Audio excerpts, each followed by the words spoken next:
right, it's 7:02, so I think we can get started. I want to say hello and welcome everyone to our important webinar this evening. I want to personally welcome you as the Executive Director of the Rhode Island Coalition for Israel, or RICI for short, as we call ourselves. We are a coalition of Jews and Christians that work to combat anti-Semitism, educate about Israel, and promote our shared Judeo-Christian and Western values, which is going to relate to what we're talking about today. Just want to plug, consider donating to support our work by checking out our website, ricoalitionforisrael.org, which I'll put in the chat shortly. We do exclusively rely on community funded donations and Zionists like you to continue our work. Also, before I introduce our special guest this evening, I just also want to say that Ricky is the only organization in our state that even talks about the threat of radical Islam, where other mainstream or bigger Jewish organizations won't even touch that topic with a 10-foot pole. They are too afraid, in my opinion, of offending their donors, being politically incorrect, or being called Islamophobic. And so we are the only ones talking about this threat, and we have continuously sounded the alarm on local radical Islamists, including those at the Islamic Center of Rhode Island, who have been spewing anti-Semitic sermons and also anti-Christian sermons. So that is something that we talk about locally. But in this conversation today, we are seeking to globalize this conversation and shed light on the fact that radical Islam is wreaking havoc, all over the world and in 15 plus African countries, which we'll learn about tonight. Because as we all know, after the Saturday people, the Jews, they come for the Sunday people, the Christians, which is already happening. And then I also just want to share a quick housekeeping too. We're going to first start with Dr. Charles Jacobs' presentation, and then at the end, there will be a Q&A portion. So at the bottom of your screen, there is a Q&A button. You'll be able to click that and submit questions that we can all see, and I will select some of those to ask at the end of the presentation. So with that, I'd like to introduce our special guest. It's an honor to have Dr. Charles Jacobs, who is a social activist and journalist with over 2 decades of experience. He has founded organizations to deal with unmet challenges in both the Jewish and human rights communities. Several of these have become national institutions. Dr. Jacobs has also been widely published, including in the New York Times, the Boston Globe, Jerusalem Post, the Wall Street Journal, and Encyclopedia Britannica. He's also appeared on several local and national television and radio stations, including NBC, CBS, NPR, CNN, and PBS. Today, he is the president of the African Jewish Alliance, or the AJA, and also of the Jewish Leadership Project, which Ricky is now proudly a part of. So, without further ado, I'll turn it over to you, Dr. Jacobs. Thank you. Thank you, and happy Hanukkah to everybody. Um, Maria, I'm so glad to be speaking to Ricky. I know Howard Brown for so many, many years. We go back, and I'm glad that the baton has passed to somebody as so articulate as yourself. And I'm particularly glad that you guys all know that the Jewish legacy organizations have failed us. In fact, I wrote a book about it, which maybe I should send you 100 copies so you can give them to your. I wrote a book of essays. Other people who wrote in that book are Alan Dershowitz, Caroline Glick, Mort Klein, and others. It's called "Betrayal: The Failure of American Jewish Leadership," and exactly what you said is what they do. They don't fight; they'll fight you. They'll cancel us. They will continue to embrace the left, which they told us for decades to support the causes and the agendas of the radical blacks, the radical feminists, even the Muslims, and those were exactly the people who stabbed us in the back on October 8th. So I'm really glad that you're in the forefront of this fight. Um, so I just a bit about myself. I've been in this for actually 35 years. I helped start Camera, which was the Committee for Accuracy and Middle East Reporting in America, which I think was the first big, apart from ZOA, which was always there and is always there and is wonderful. camera was the first big revolt against the Jewish legacy organizations not taking on the New York Times and the Boston Globe and the LA Times and the Chicago Tribune and all the terrible, terrible media which has poisoned America, was the beginning of the poisoning of America. Um, After that, I founded the American Anti-Slavery Group, which we're going to talk about, because I thought that, look, here you have the problem is that if the New York Times publishes a map of Israel on its pages, that's a lie, because within the borders of that map, we're the big guys and the Palestinians are the small guys. So if you zoom out, you'll see that Israel is the size of a matchbox on a double bed, and we should try to find news about the double bed. And the news that I found was that Arabs have black slaves. And so we're going to talk about that next. Okay. Um, I, I actually um, I actually helped redeem thousands of jihad slaves in Sudan about 25 years ago. I linked up with a Christian group who were the heroes of the story, Christian Solidarity International. Ben, you want to show the, can you share your screen now? Um, yeah. Okay. So there I am with CSI bag of medicines and food. This was in 2011. And let me tell you quickly the story. The story was that Sudan was Africa's largest country, and in the north was Arab Muslims, and they dominated the entire land. And in the south were black, mostly Christians, in many tribes. And the most and the on the borderline, the blacks suffered the most when the North declared a jihad. They actually declared a jihad. And as you know, because you've been listening to Maria and all the people she brings to you, a jihad is the intention to move the area where the Muslims dominate into an area where they don't yet dominate. That's a jihad, right? So they moved it down. And the tribe, which was most in their way, were the Dinka. If any of you know basketball, you know Manute Bol, who was like 9'7", and he was a Dinka. Um, and I went to Sudan with CSI because um, Christian Solidarity International found a way to redeem slaves. How did they get slaves in the first place? Well, jihadists would storm Christian villages, slit the throats of the men. They didn't want men.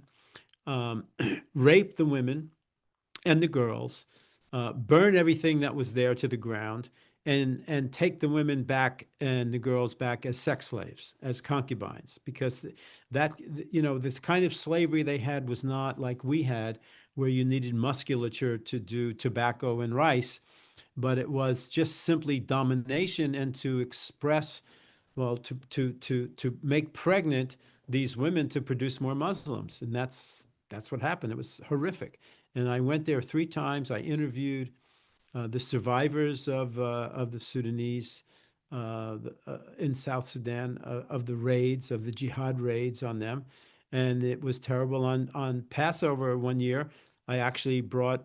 I went. What else should a nice Jewish boy do on Passover but free slaves, right? I went with the rabbi, the chief rabbi of Hillel in Boston University, and we redeemed slaves, and we told them about um, the Jewish tradition of Passover. So now that you're free, every year you should have a celebration of that, like we do, and we try to promote that among the Dinka. Um, I was given an award by Coretta Scott King for doing this.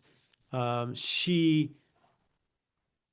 didn't really, we didn't know what jihad was way back then. We just thought it was a civil war, and the blacks and the Muslims were just doing their thing. We didn't really understand jihad, nor did she. Um, but she gave me this award for in Boston. That's the former mayor Thomas Minio in Boston, the Boston Freedom Award, and that was very nice. And I was never happier in my life than when I got that. Okay, so what we would do is we would pay. we would pay Arab retrievers who lived along the border money to go up north and steal or buy or find slaves to bring back. And we raised tens of thousands of dollars in America and in Europe. CSI raised the money in Europe. I raised the money in America. And we freed, I mean, John Eibner says, tens of thousands of slaves. I went only 3 times, but I published a piece about this in the New York Times. It was a big, big story. It was a big, big story. We actually cornered Louis Farrakhan, who, as you may know, is like one of the biggest anti Semites, a black Muslim leader of the Nation of Islam, because, his gig is to convince blacks that Islam and not Christianity is the path to freedom. And so he was very troubled by news that Muslims were enslaving blacks. He didn't like that at all, and he was cornered, and he ran away from the fight in the end.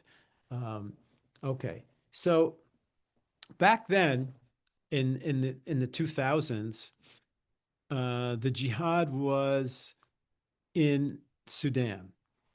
The Arab world, by the way, when they say that Jews are colonialists and imperialists and we steal land, um, we should learn how, we'll do it in a different webinar, how to do turn speak. The actual fact is, um, the people who say those things really don't care about colonialism or imperialism or land theft, because if they did, they would have noted that Islam began as a dot in the desert in 630 something.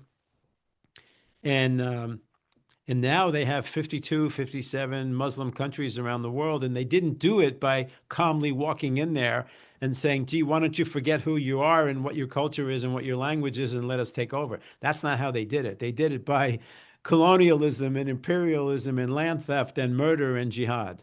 Okay. Um, so back then, aside from Sudan, that's where the jihad was. So flash forward to October 7th. October 7th, my daughter, who made Aliyah and lives in Tel Aviv, called me up and said, Dad, we're at war. We've been invaded and this and that. And I found out what happened to the Jews on the Gaza envelope. And it immediately hit me in the heart because I saw it before in Sudan. I saw the exact same thing that happened to the Sudanese. I interviewed girls who survived jihad raids. They told me that the Arabs murdered their fathers and their uncles and raped them and burned people in front of them and then took them away. In fact, one story I can never forget is this one girl said, the young, I mean, these Dinka are they're extremely dark skinned. They're beautiful. They're just ebony. They're beautiful. So this girl was telling me that when they came, they lined up the girls. These are the jihadists, the Arabs. They lined up the girls, and the first they picked one, and they tried to rape her, and she resisted, and they cut her throat, and she died right there, and nobody else resisted. So I'll never forget that story. So when my daughter Jessica told me that what happened to the Jews, I immediately knew that this is jihad. This is what it was. A couple of years before that, um, the October 7th, I was contacted by the Nigerian American Community Leadership. Now, you may not know, but the Nigerian diaspora in America is quite um, successful. They're businessmen, doctors, lawyers, real estate guys. They're very successful here. And they're freaking out because of what's happening in Nigeria. And what's happening is that the jihad moved south from Sudan all this time. And they're doing the same thing. And he said to me, what happened to the Jews on October 7th is happening to us every day across Nigeria, and nobody cares. And you know why nobody cares, guys? Because the human rights movement is a fraud. It's a complete fraud. Um, you know, they only care to criticize white behavior. and they will refuse to criticize practically anybody, especially Islamic.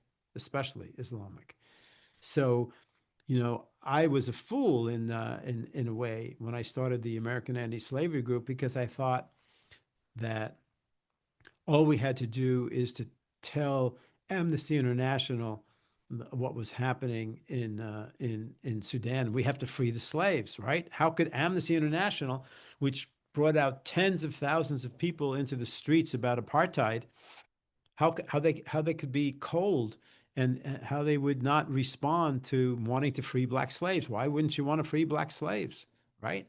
Well, guess what? Apartheid's very bad, horrible, right? But slavery and jihad is a whole lot worse. They wouldn't do a thing. They wouldn't do, and the same with Human Rights Watch. Um, and by the way, I just got two today. I got a white paper from two whistleblowers, one from Amnesty and one from Human Rights Watch, who resigned and they were high up, and they want us to take they want congressional hearings to investigate Amnesty and Human Rights Watch, and that's an amazing thing. I'm going to try to do that. That's an aside. so So I said to the head of the Nigerian American community, his name is Stephen Inada, that what we should do is, he said, we have to work with the Jews. Okay. So we formed the African Jewish Alliance and we started to do things small at first. We have two of our stars in the African Jewish Alliance are Dumasani Washington, whom probably many of you know from Twitter, or maybe you've had him speak there. He is a Black Zionist American pastor. His organization is ISBI, Institute for Solidarity between Blacks in Israel. And he's a Black Zionist, and he is magnificent. If you ever heard, if you go Google him and listen to his speeches and watch what he does. He's amazing. He inspires, and he just brought, I don't know, 50 or 100 black pastors to Israel. He's amazing. I love the man, and he's on our team. He's on my board. And also, you may have heard of this guy Simon Dang. Simon Dang is somebody you should definitely. He lives in Brooklyn. You should bring him to Providence to speak and to speak in churches and black churches or white churches or any place. Simon was a slave he's not a Dinka, he's a Shiluk. And you can't see it because he's wearing a cap, but he has tribal markings across his forehead. And the way that he got this a fantastic story. We can send you his story about what happened to him when he was a little boy. They kidnapped him and they made him a slave. And it's a long story. And he escaped and he made his way into America and he became a human rights hero. He walked from Simon walked from New York to Washington, uh, and you know, and he met with Hillary Clinton. He met with the president. He met with the president of that time, Bush.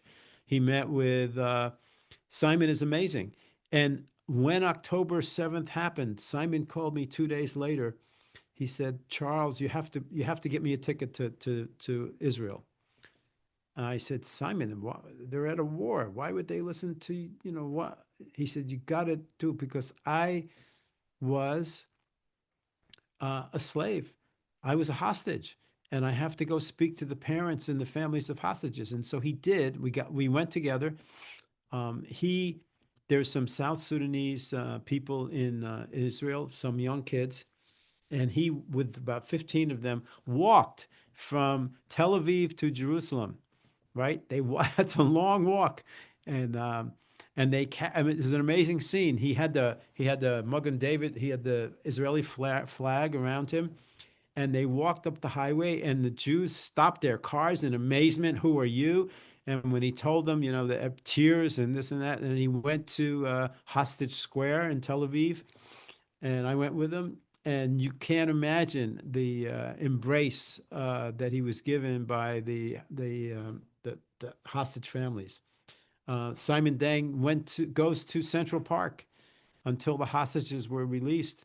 He would go every Sunday and he would stand there, fearless, because it got to be known he was doing that. And, our friends on the other side didn't quite like that. But he's an amazing person. So Simon and Dumasani are on our team. And is what we're trying to do is the following. I hired um, Oh, I forgot one element of this story. When George Bush, the president, found out that there was slavery and slaughter against Christians in Sudan, he forced Khartoum, the rulers of the northern part of Sudan, to allow the southern Christians to determine their own fate in a plebiscite. And so they voted, and 99.9% voted to split off and become South Sudan, the world's newest nation. And it happened because of our anti-slavery movement. And I'm very proud that we were able to do that. Um, Northern Sudan is in a terrible conflict right now, and it's absolutely horrible. Um, okay, so what I did a year ago was I hired a social media team in Israel, young kids, smart kids, and they want to get the story of what's happening in Nigeria out um, to to uh, to the world. And we have now over 400,000 views a month on social media, on Instagram and Twitter and Facebook. And these postings are about what's happening. And sometimes there's people from Nigeria speaking, sometimes it's blacks speaking, sometimes it's other people, sometimes it's horrific scenes of what's happening, sometimes articles. But now we have 400,000 views a month and rising. And we have 14,000 followers, some of whom are famous. Um, Deborah Messing. We worked with Montana Tucker. Bibi Netanyahu's son, Yair, from Florida, is a follower. And it's growing and growing and growing and growing. And finally, it broke through. The news broke through. And what did it break through? It broke through the Islamophobia taboo, right? You can't say anything about Muslims as though as though Islam is a race, but it's not. It's a set of ideas. So it broke through that, and it got to Bill Maher on CNN, and he said, there's no genocide in Gaza, but there is one in Nigeria, and nobody's talking about it because it's jihad. Okay, he said that. And then Van Jones, who I've come to love for half of what he says anyway, uh, he said also on CNN that there's no genocide in Gaza, but there is one in Nigeria, and it's terrible, terrible, terrible. And he described it. And then Ted Cruz, Senator Cruz, started to write legislation that would put Nigeria on the terror watch list, or the some there's another name for it, nation of particular concern. That's what they mean, though. And then Donald Trump said, nobody could believe this. He said, if the Nigerian government doesn't protect the Christians in Nigeria, we're coming in guns a-blazing.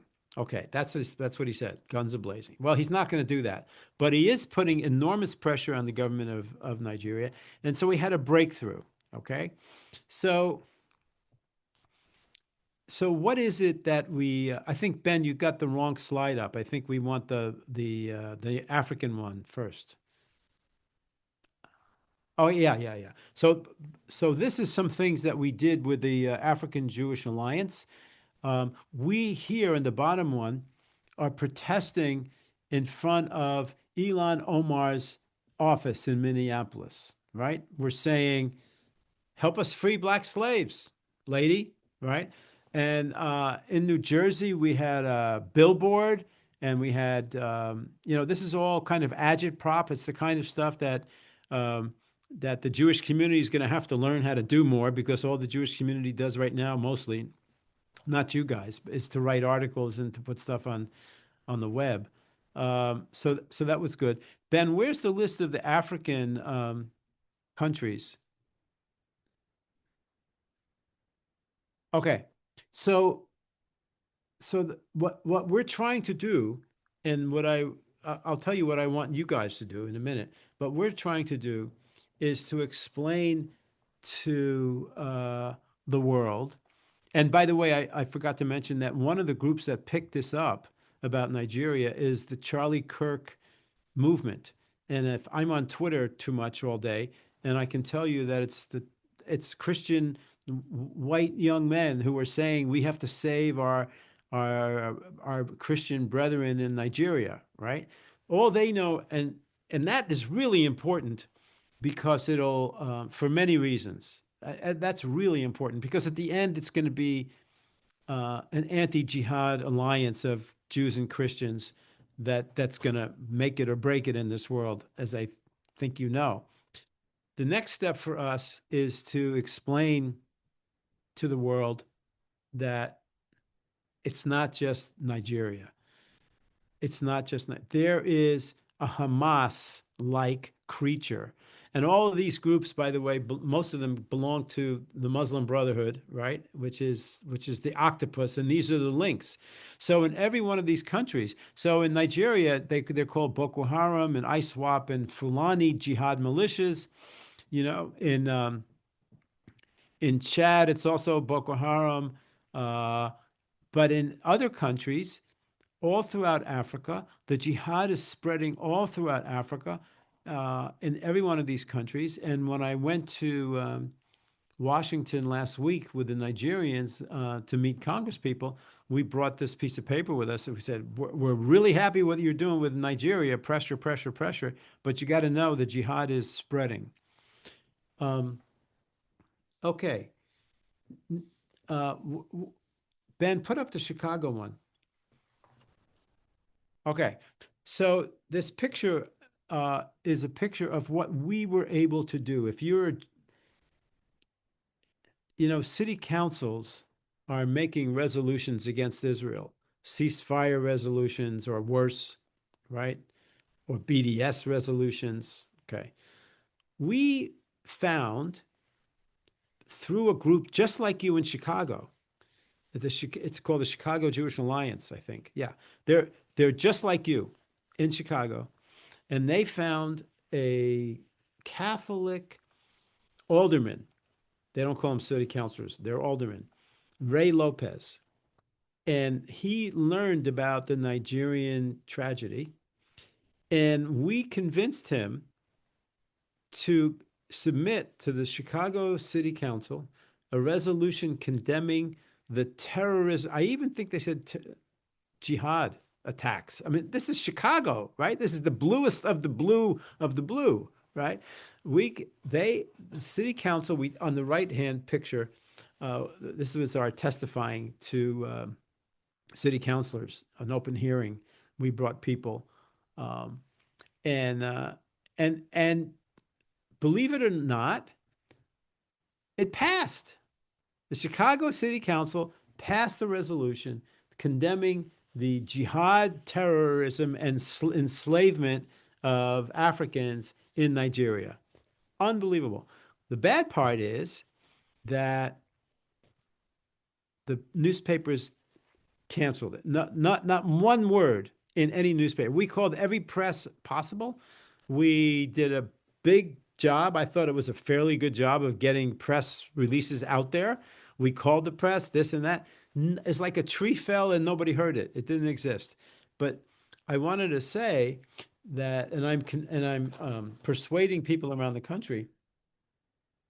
If you want to stop or counter city council resolutions against Israel or state house resolutions against Israel, one way to do it is to do this, is to put a resolution in front of them condemning the devastation in Nigeria.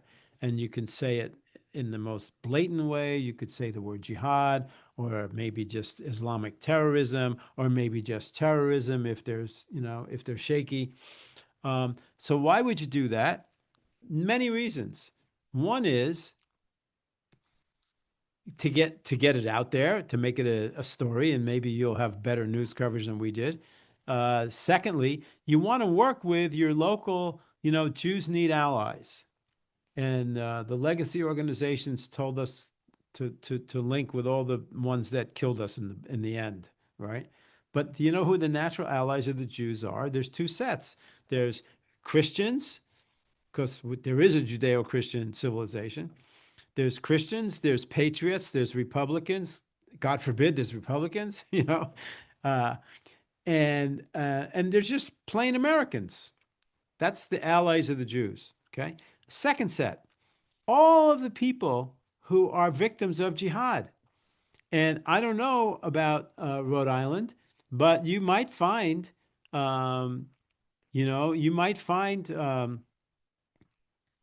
people from Nigeria, or you might find people from other African countries, and you might find. I know that we found Persians who hate the Ayatollahs, and I know that we found Hindus to rely on. So here's another group that you could go with.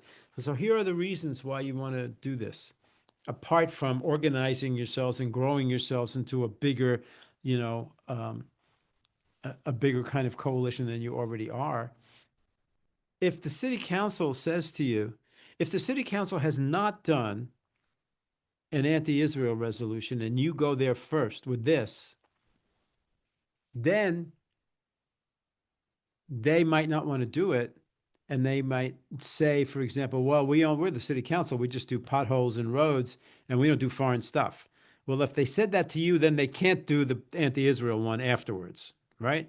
So it's kind of a preventative. Uh, if they did an anti-Israel one, they can't say to you, we're only the city council, we do potholes. No, you did Israel. So now you got to do this. So I think it's a very interesting technique that you might want to try. Finally, finally, I want to say that we're about to launch something which I haven't made public yet, um, which is it's not just Africa, guys. There are 23 groups of peoples around the world who are targets or victims of jihadism. Okay.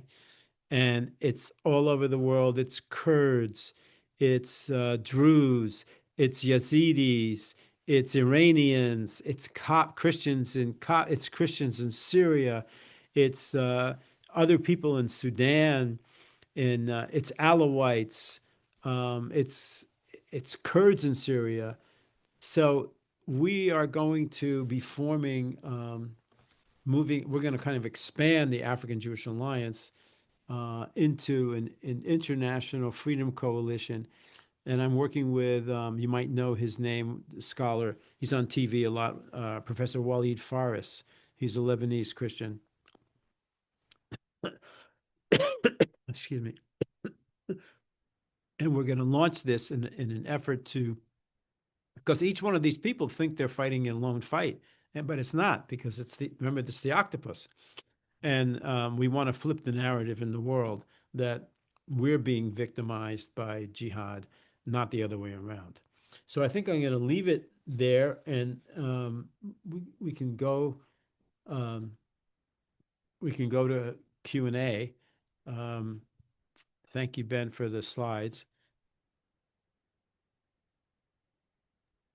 Great. Thank you so much for sharing all that information. That was amazing.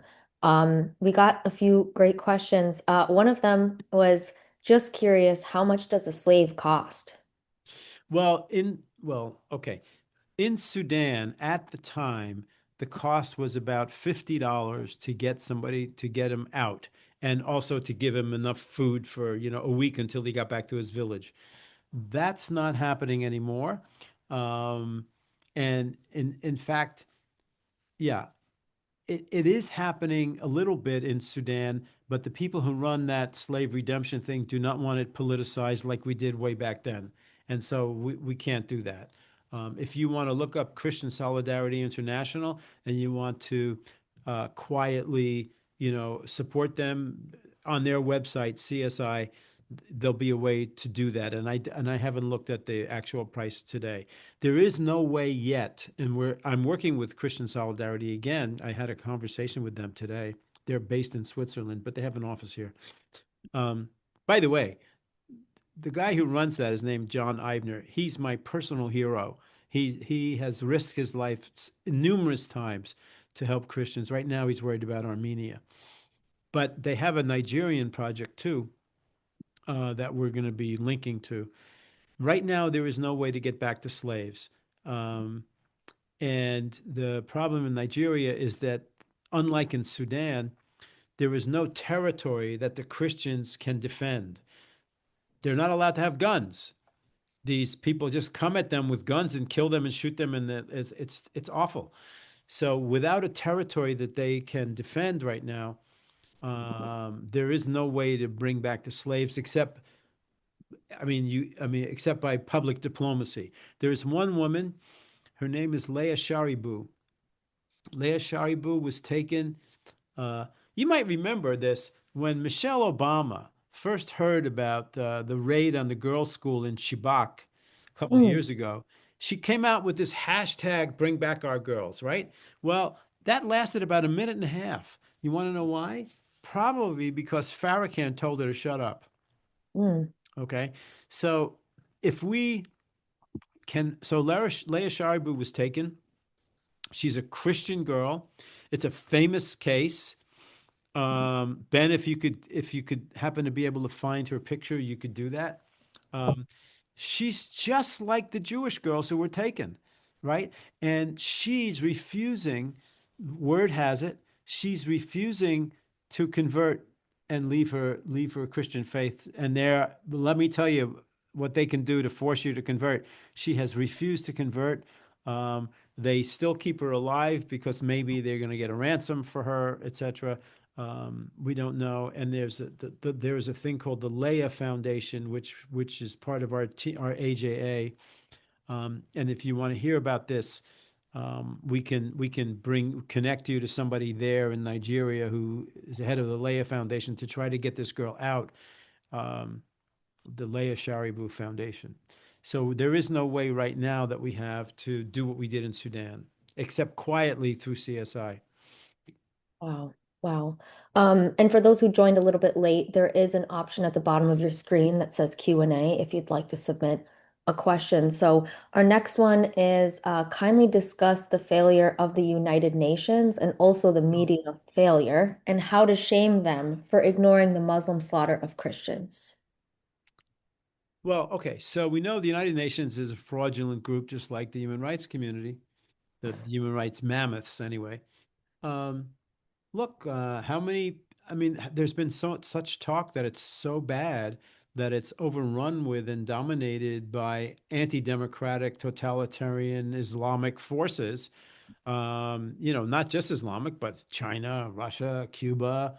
Um, that we ought to have a different kind of United Nations of democracies. That's what the solution is to throw that thing into the East River and to start again just with democracies. That's the solution. Um, so the United Nations is dominated by governments that are totalitarian. And so they wouldn't dare say anything about this. In fact, there is one guy who's this brave Jewish hero named Hillel Neuer called UN Watch.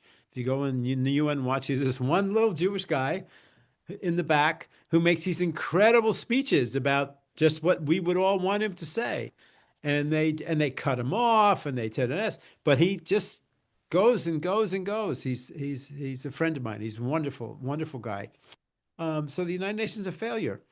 What was the other part of that question? I'm sorry. The media's failure also in that regard. Listen, look, here's where American Jewish leadership failed, and where much of other leadership, Christian too, failed.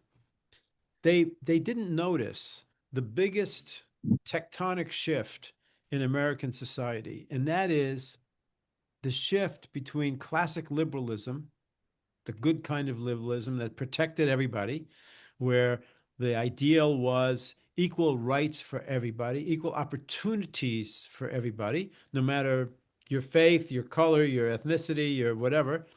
Um, and then the progressives defeated that.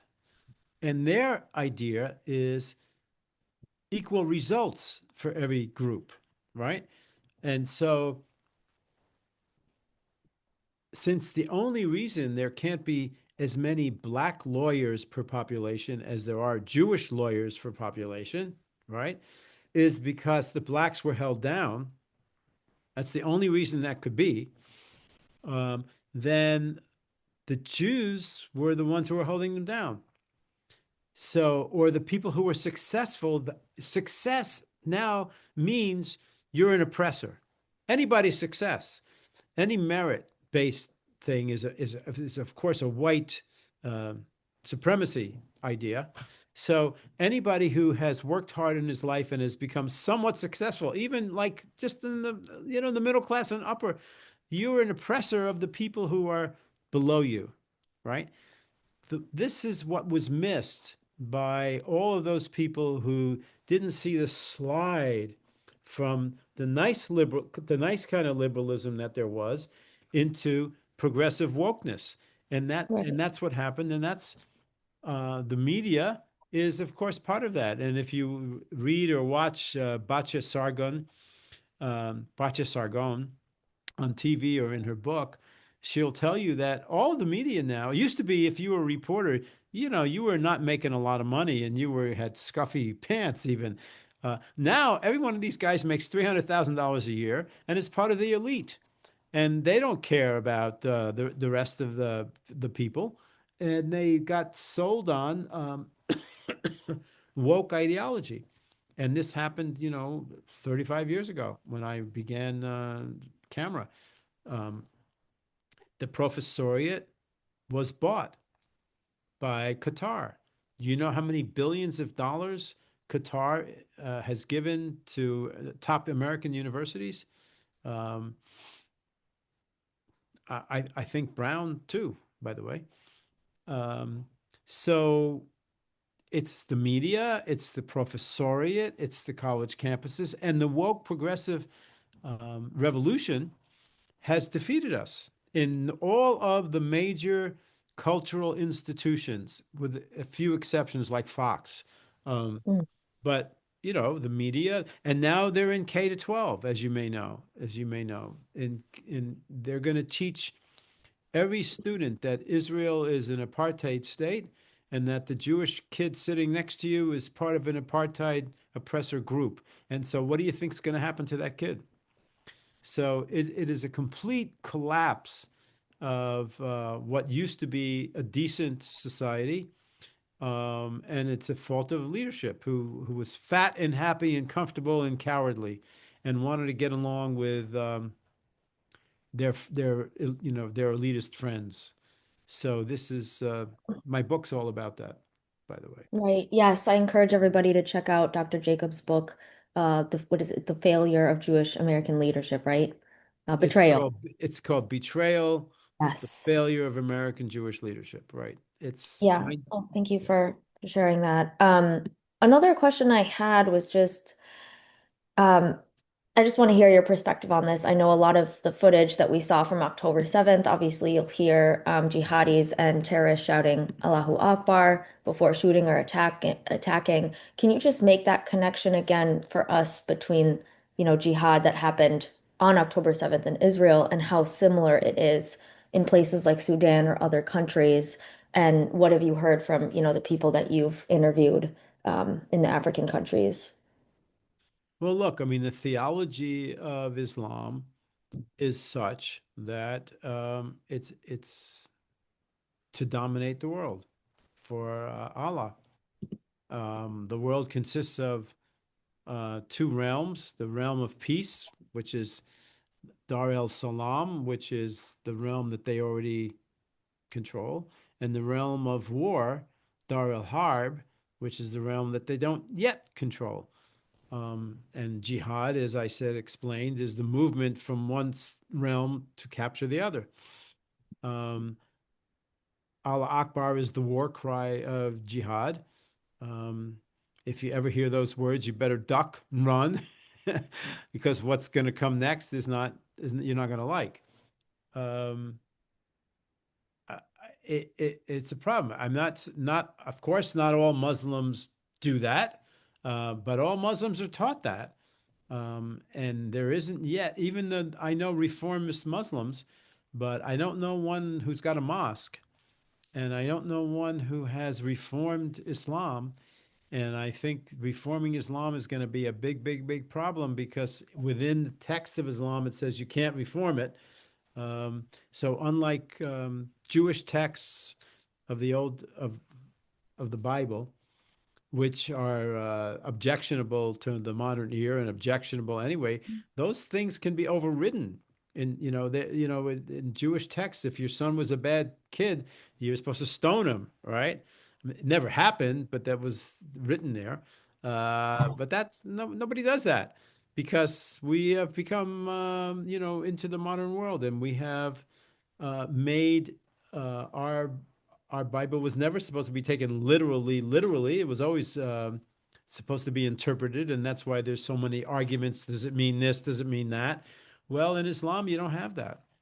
Right. Yeah, I think that's a really important point, Dr. Jacobs, to point out that it's this Islamic doctrine, right? This doctrine that allows this justification of jihadism, of the slavery that we're seeing, and these attacks. It's really stemming from doctrinal, or it's stemming from what's written in Islam, correct? Correct. Correct. And though I think we are going to take a middle way approach when we do the International Freedom Coalition. We're going to call the enemy jihadism. And that is so that we won't immediately get blocked out by the people who don't want to do theological stuff, right? Hmm. But you're correct. I mean, jihadism comes directly from Islam. But I think as a political move, as maybe a smart move, we'll see. I think we may say the enemy is jihadism. Right, right. Yeah, that makes sense. Another question is the UAE is a friend of Israel, but funding jihad in Sudan. What should Israel and Jews do or say about this? That's a tricky one.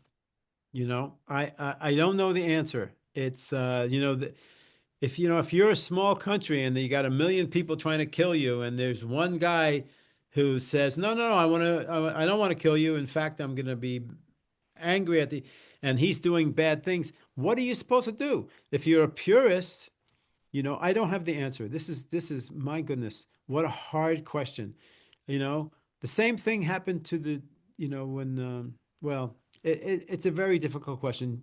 The questioner is correct in what he said that the UAE is doing that, and it's not good. Yeah. This isn't one that was submitted, but it was something I wanted to ask, and that is just what can we as in Jews and Christians and people that care about Western democratic values here in America, what can we do about this So situation? I think you have it right because you are a Jewish Christian alliance, right? You are already a Jewish Christian alliance. You understand that anti-Semitism is the soft underbelly of Western civilization, that they want to burn down the Jewish house first because we're the easiest target, but that burning house they want to use to set America ablaze. That's exactly what they're doing, and that comes not just from the jihadists, but also from Russia and China and Turkey and Iran. Um, and uh, what can you do? You can keep doing what you're doing. You can raise your profile as best you can, and you can get more people as best you can. I would consider, I don't know your situation there, but I would consider doing something like submitting to your city council an anti-jihad resolution on the part of Nigerians. And if you want to do that, I mean, think about it. If you want to do that, I can try to get you Nigerians there. Um, I think you should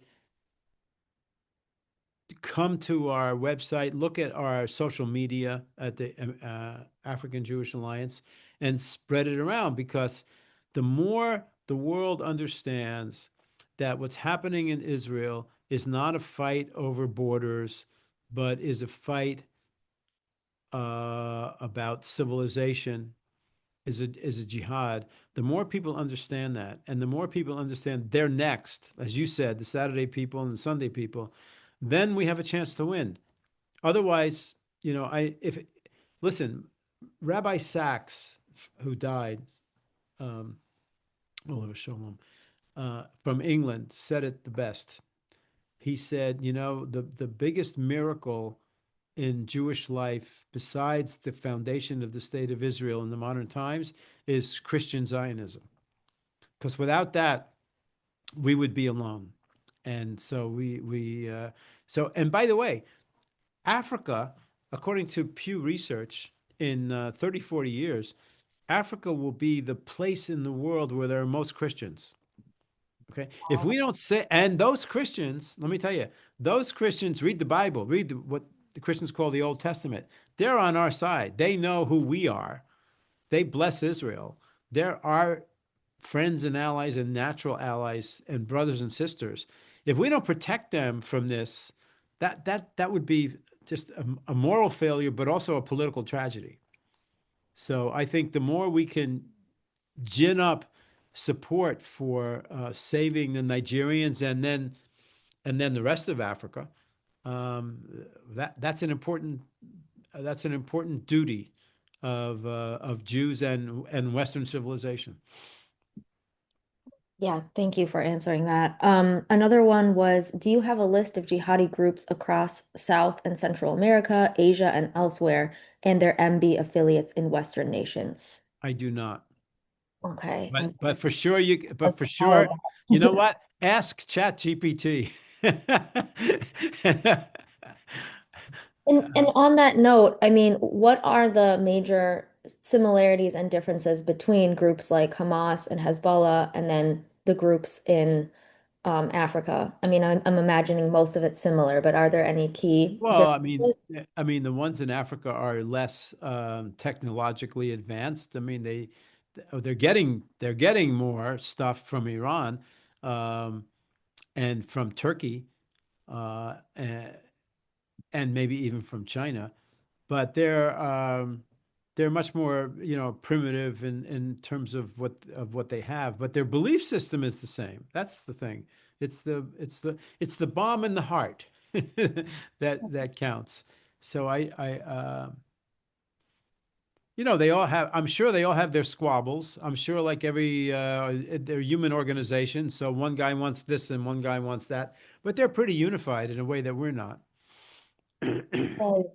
And then another question someone submitted ahead of time, which was just what is Israel or Israelis' role in the African Jewish Alliance? How have you been working with Israel? Well, okay. So I just came back from Israel. My daughter lives there. Um, and I met an incredible person. In 1971, this person was sent by the Mossad.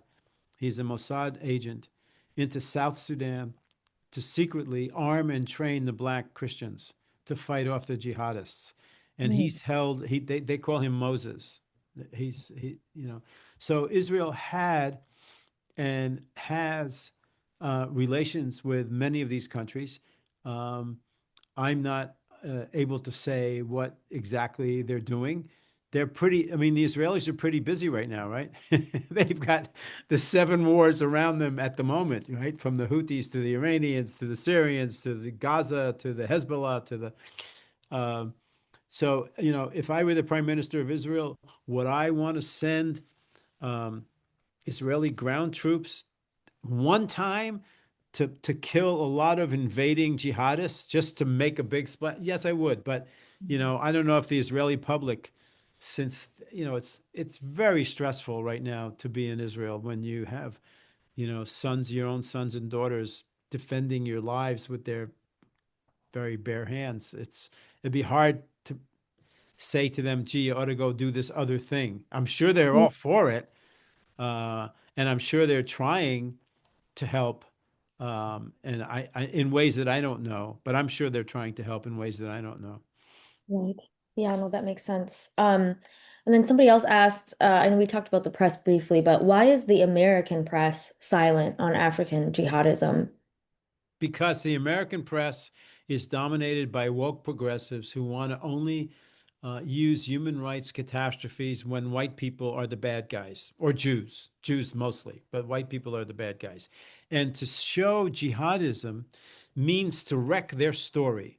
That's not their narrative. Their narrative is that the West is powerful and bad, and anything, the Muslims belong to the group in America that's the victim groups, right? The blacks, the women, the trans, the Latinos, the gays, etc. So you can't talk about any evil done. That's verboten. That's taboo. Talk about any evil done by non-white people, Right. because that would be white supremacy. That would be Islamophobic. And they've all been trained that um, Islam is like a race. So if Hmm. you hate Islam, it's like hating black people. That's what they wanted to use with that word, the trick word, false word, Islamophobic, when Islam Mhm. is a set of ideas, and any set of ideas ought to be able to be criticized. Of course. Right. And then one of our board members is asking, so many people in Africa do not know that they are in danger or will be in danger. They think Muslims are peaceful. How do you believe that we can start to educate them of this potential danger? They do not seem to believe it and are not listening. They get most of their info from TikTok only. Muslims can be very friendly, by the way. Um, I just heard of a friend of mine has his mother-in-law lives in Dublin, and there's an invasion of Europe too by Islamic peoples. And so he 10 years ago he was trying to tell her, there's a problem with there's so many Islamic people where you, oh, they're nice. They bring us cake. They bring us, on a holiday. They sweet. They smile. Well, 10 years later, they bought up every house that was for sale in her neighborhood, and all she wanted, this woman, was to make sure she had a parking spot in front of her own house that was guarded for her because she's crippled, right? Hmm. Well, no way. They're not letting her have that. The Muslims control that part of the city governance, and no more cake. So they're friendly. As far as warning Africans, I mean, if Africans don't see what's going on in Nigeria already, I mean, there is a warning in South Africa. There are people speaking out, I know, in South Africa about this a lot, and I don't know about other African countries. I think African countries are scared. I think the Christians around in Africa. It'd be nice if the Pope opened his mouth. I'll tell you that. Right. It's pretty depressing that he won't. It's very depressing that he won't. Hmm. Yeah. Has your organization tried at all to, Well, the Pope doesn't take my call. of Uh, course.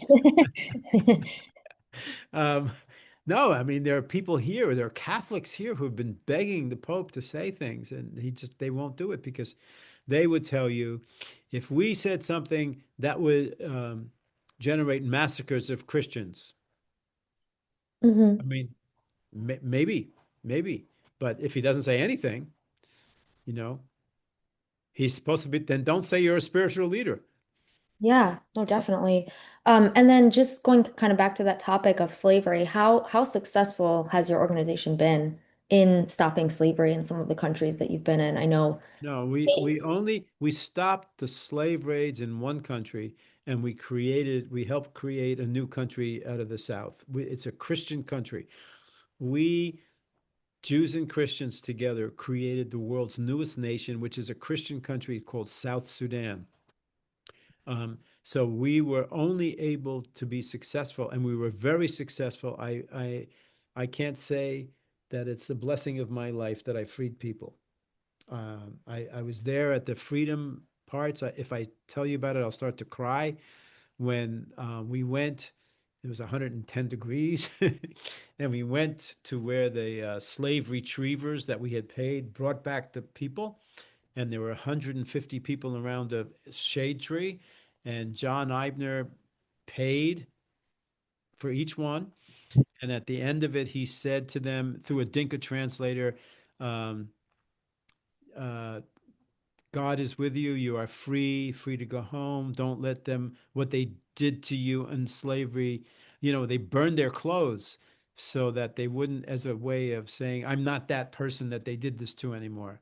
It's very psychologically powerful thing. So I was very happy to help do that. There has not been another, other than write about it. I can't say that we've been able to. We're going to try in Nigeria, but I don't know if it can happen. Mhm. Wow. Well, you guys are doing amazing work. We'll just do two last questions and then we can wrap up. So, somebody just wrote about Qatar being a major funder of the Muslim Brotherhood groups, and all of the anti-Jew hatred in universities. So, how does your work connect to or tie into what's going on at the universities? So we know that Qatar has bought off an awful lot of universities, billions of dollars. There are other groups who have documented this and have the actual numbers. Um, the thing to do, and I was in Congress and I spoke to a former congressman there just last week.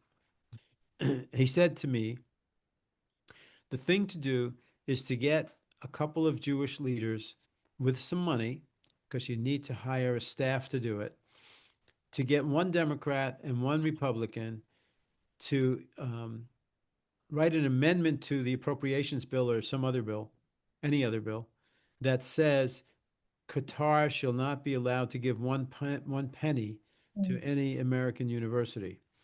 And that's what he told me to go do. This was last week. I would love to do that. I don't have the bandwidth at the moment, so I'm trying to get other people to do it. That's what we have to do. And I'm very much afraid that President Trump has got the wrong idea about this. Mm. It scares me. It really scares me. Um, he seems to think that he's a property man, he's a businessman. He thinks that if you and I can earn money together on a venture, then there'll be peace between us. I think that's the view of a guy who builds condominiums, and it's not the proper understanding of jihad, you know? That's Right. so Um, Somebody wrote the chocolate cocoa industry in West Africa is using child yeah. slavery. Can we Yes. shame Yeah. Nestle? Yeah, it is. When I was in the anti-slavery group, we wrote about that. We wrote, listen, there's slavery India, in Pakistan, Mm. in Africa, in the gold mines. There's slavery all over, and there are groups that now, since I started that, there are other groups who picked that up. Um, and I don't do that anymore. But it's true. It's horrible. It's true. So, by the Oh, way, slavery was a human condition. Everybody had slaves. Christians had slaves. Jews had slaves. Muslims had slaves. Chinese had slaves. Greeks and Romans had slaves, right? But it was only Western civilization that stopped it. It was only us that stopped it. And we did it here in America through, a civil war that cost, a couple 100,000 people. right. So yes, there was slavery, but we stopped it, and that's why Western civilization is superior because we have this thing called self-criticism, which does Hmm. not exist in Islamic culture and Right. many others. Yeah, like freedom of the press, freedom to organize, all these Yeah. things that we kind of take for granted. So lastly, just to wrap up, what else can we do in our daily lives to prevent this from continuing, and how else can we support African Jewish Alliance? Okay, so I'm not going to ask you guys for money. You're a grassroots group. You ought to read my book, though. I mean, I think you ought to read my book. I think you should go to AfricanJewishAlliance.org and see all the work that we do and um, and start talking about it. I mean, I think it's a great organizing tool to protect Western civilization, which is your mission, to educate the people about what the attack on Western civilization is. And a really good case study is Nigeria, because it gets people really upset and it flips their mind about what's really evil in this world. So that would be my suggestion. Awesome. And I'm putting the name of your book in the chat because some people were asking about that. Right. That's an amazing book to check out. We actually, at our board orientation for all the Ricky board members, we handed out a copy of your book because that's, Thank you. something that we No, it's the reason that you exist. it's the Because if reason we the exist. American Jewish community leadership would have done what it should have done, Maria, we would have been on the beach Exactly. We instead of wouldn't have to working do so that. hard. Right. If the ADLs and the federations were doing what Uh, they were supposed to yeah, do and actually stood up for the Jews, and yes, I agree. Well, thank you so much for taking the time to meet with us. We're going to also be sharing out the recording to our network, so I'm sure many more people will watch this and become great. educated. But thank you for the work that you have been doing for so long, carrying this torch and also spreading light and truth in the world.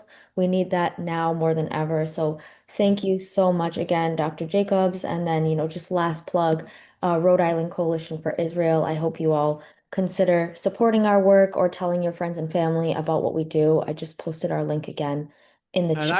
I want to add to that. These people on this podcast, you got to support Ricky, because what do you think is going to happen if we don't fight? What do you think is going to happen? They just assassinated a guy down the street in Brookline from me, you know? Yeah, I mean, what do you think is going to happen? You got to, pony up and saddle up and do the work. So we have no yes. choice. Yes, we're in this fight together. Glad to have you and excited to continue working with you also with the Jewish American or Jewish Leadership Project. So you're Great. doing so much. Thank you so much. Take care. Have a good Shalom. Happy night, Hanukkah. everybody. Shalom. Happy Hanukkah. Merry Happy Hanukkah. Christmas. Merry Take Christmas. care, Good night. everybody. Bye.